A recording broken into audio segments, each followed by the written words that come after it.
The term democracy is now often thrown around in many ways that don't give an accurate description of what a democracy truly is at the foundational level. A democracy is defined by the Merriam-Webster dictionary as a government in which the supreme power is vested in the people and exercised by them directly or indirectly through a system of representation, usually involving periodically held free elections. From this definition, we can derive a variety of ways that democracy can be expressed.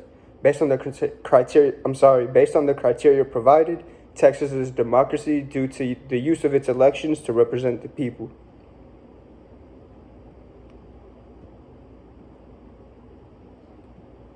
In Texas, political parties are represented by candidates elected by the people.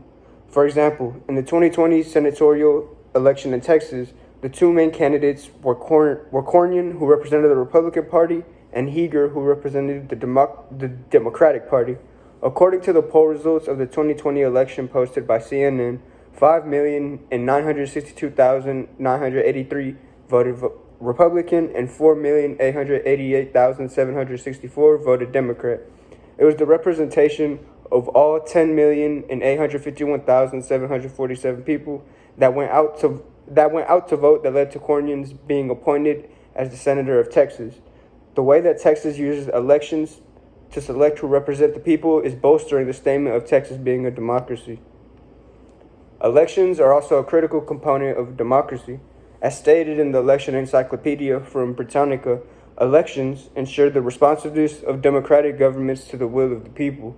As we see from the result of Cornyn's winning the 2020 senator election, the representation of the state is always based on the majority of the voters. While Cornyn is in power as the senator, he reflects the majority of the citizens of Texas and the ideology that they stand behind.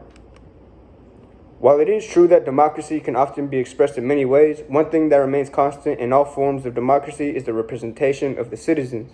One of the many ways Texas goes about this form of democratic representation is through its senator elections, which ensure that they are picking the candidate that is the most accurate representation of the people.